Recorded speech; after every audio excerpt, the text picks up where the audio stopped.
Light के last 2 lecture में हमने refraction of light in theoretical way and also in the practical way means by an activity discuss की है। अब इसमें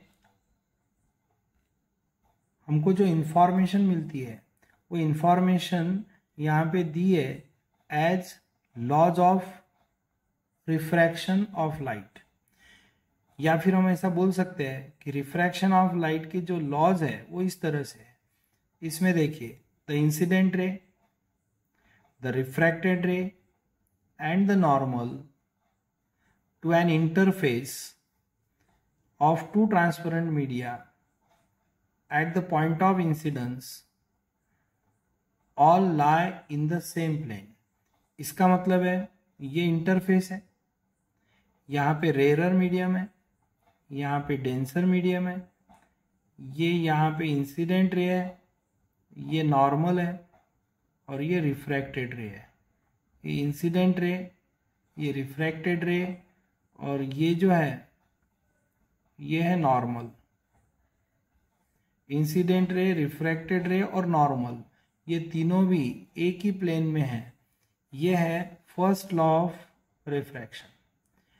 अब यहाँ पे एंगल ऑफ इंसिडेंस I, यहाँ पे एंगल ऑफ रिफ्रैक्शन R, तो इसमें ये जो रे है ये टूवर्ड्स दी नॉर्मल आता है, इसीलिए हम ऐसा बोल सकते हैं I is greater than R। Angle of incidence ये एंगल ऑफ रिफ्रैक्शन से ज़्यादा है, या फिर एंगल ऑफ रिफ्रैक्शन ये एंगल ऑफ इंसिडेंस से कम है, इस तरह से हम यहाँ बोल सकते हैं। अब इसमें सेकंड लॉ देखिए, the ratio of sine of angle of incidence to the sine of angle of refraction is constant. इसमें sine of angle of incidence to the sine of angle of refraction, ये जो ratio है ये ratio हमको यहाँ पे constant मिलता है।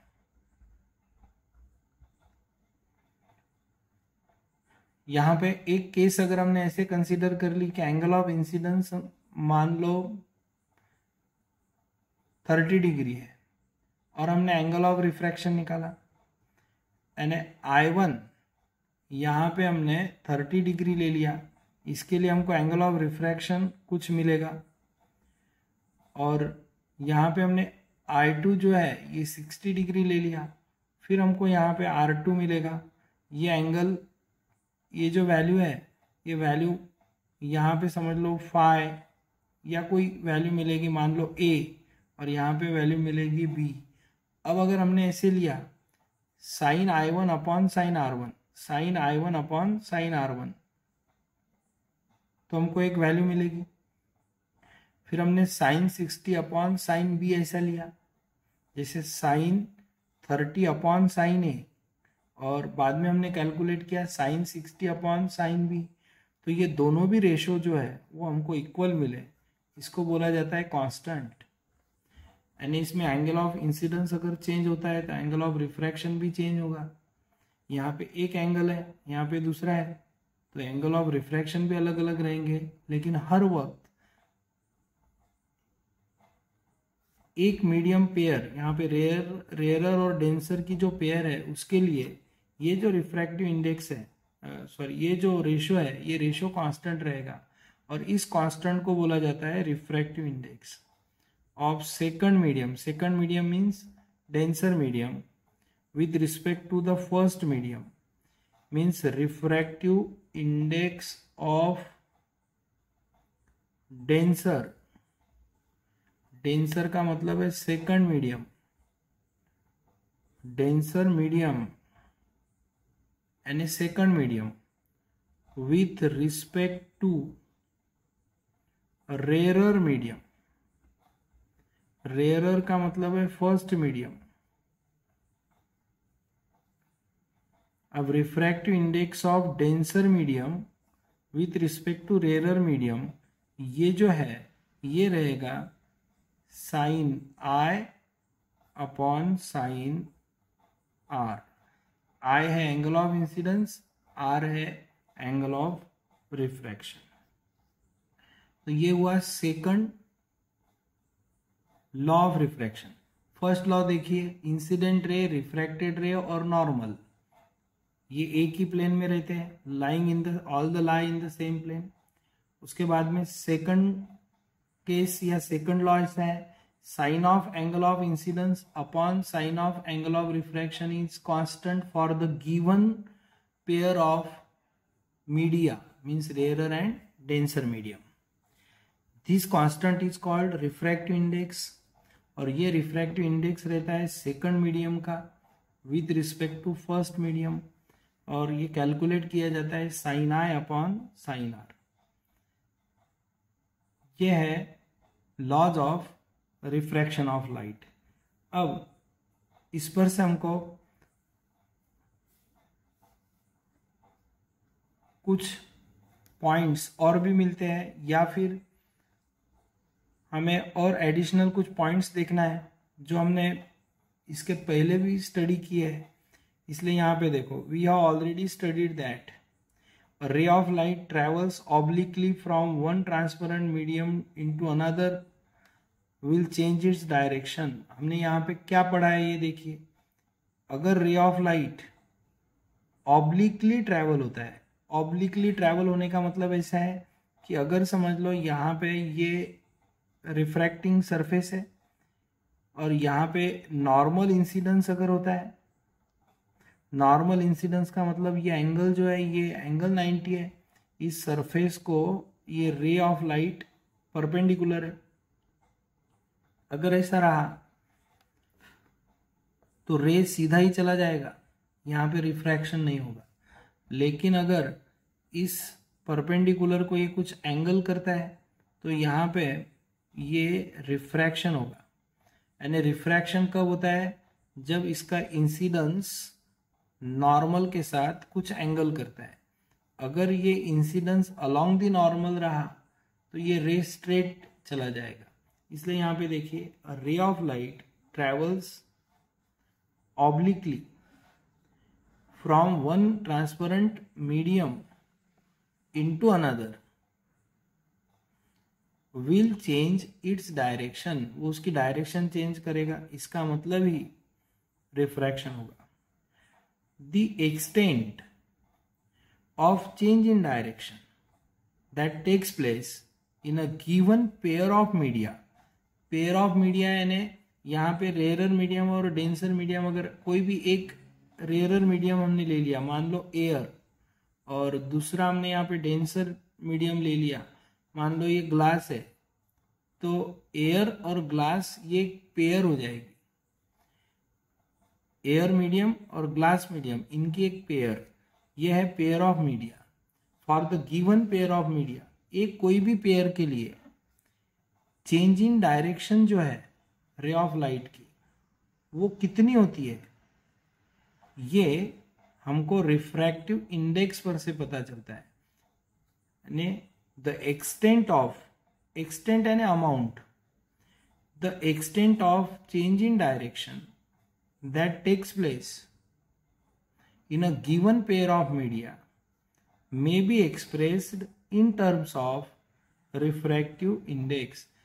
यानी कितनी चेंज होगी डायरेक्शन, इसकी इंफॉर्मेशन हम for the given pair of media refractive index पर से देते हैं। इस पर से ऐसे पता चलता है कि रिफ्रैक्टिव इंडेक्स ये अगर मीडियम बदल गया तो अलग अलग रहेगा। यहाँ पे देखिए, अगर ये एयर है और यहाँ पे ग्लास है तो इसका रिफ्रैक्टिव इंडेक्स जो है, इसका रिफ्रैक्टिव इंडेक्स रहेगा RI1, और यहाँ पे एयर है और यहाँ पे वाटर है तो इसका रिफ्रैक्टिव इंडेक्स रहेगा RI2। ये एयर ग्लास पेयर हो गई, ये एयर वाटर पेयर हो गई, ये दोनों इक्वल नहीं है। यानी रिफ्रैक्टिव इंडेक्स 1 यानी air glass and refractive index 2 यानी एयर वाटर, ये दोनों सेम नहीं है, ये दोनों अलग अलग रहेंगे। इसका मतलब refractive index depends on pair of media. इसलिए यहाँ पे ये लिखा है for the given pair of media we get 1 refractive index. अब इसमें refractive index is related to relative speed of the propagation of light in different media.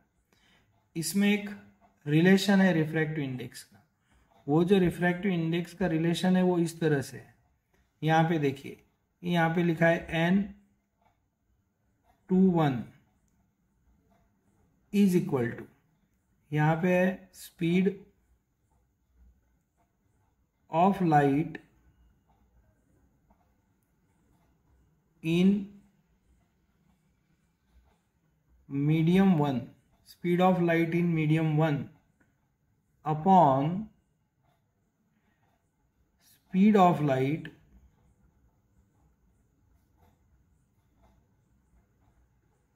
In medium 2। n/1 ये refractive index है। यहाँ पे speed of light in medium 1 है, यहाँ पे speed of light in medium 2 है, और यहाँ पे speed of light in medium 1 यानी v1, speed of light in medium 2 यानी v2। तो ये जो v1 अपॉन v2 है ये हमको देगा रिफ्रैक्टिव इंडेक्स। अब यहाँ पे देखिए, एयर और ग्लास, इनका रिफ्रैक्टिव इंडेक्स मान लो Ri1 है, तो ये ग्लास का विथ रिस्पेक्ट टू एयर रहेगा। एयर हो जाएगा मीडियम 1, ग्लास हो जाएगा मीडियम 2। तो velocity of light in air upon velocity of light in glass हमको देगा refractive index of glass with respect to air.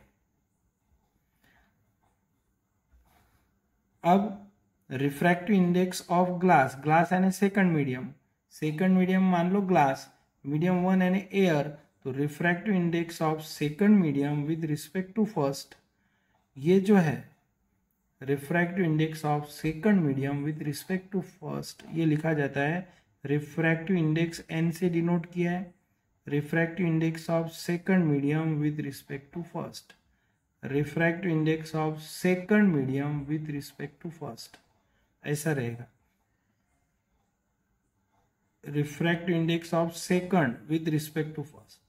अब यहां पे देखो, refractive index of first with respect to second, इसमें क्या होता है, speed of light in medium 2 upon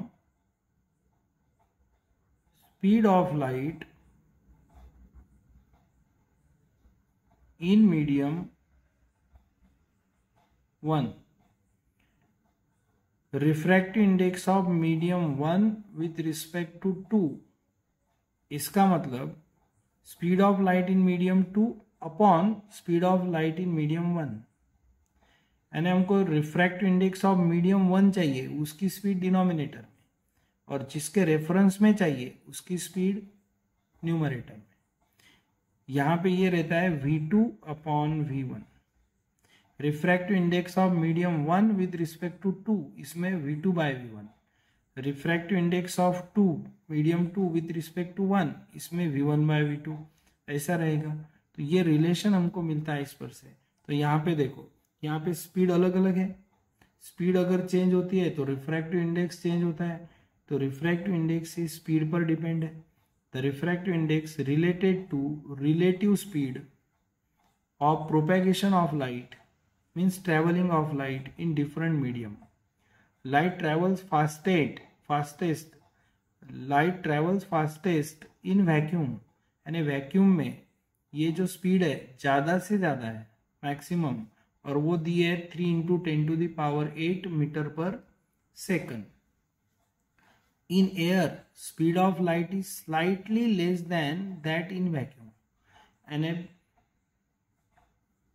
air में ये जो स्पीड है इससे थोड़ी कम है, इसीलिए in the air speed of light in air is nearly equal to 3 × 10⁸ metre per second, ऐसा हम लेते हैं, थोड़ी कम रहती है ये। The value of refractive index for given pair of media depends on speed of light in 2 media as given below, ये जो रिलेशन यहाँ पे मैंने बताया, स्पीड के हिसाब से रिफ्रैक्टिव इंडेक्स कैसे मिलता है। अब यहाँ पे ये जो एक चार्ट दिया है, और इस चार्ट में, ये चार्ट आपके टेक्स्ट बुक में है, इस चार्ट में हमको absolute refractive index of some material media ऐसा दिया है। तो ये अब्सोल्यूट रिफ्रैक्टिव इंडेक्स क्या है? Refractive index of medium NM, refractive index of medium NM, इसमें क्या लिया जाता है? ये देखिए, speed of light in air, speed of light in air upon speed of light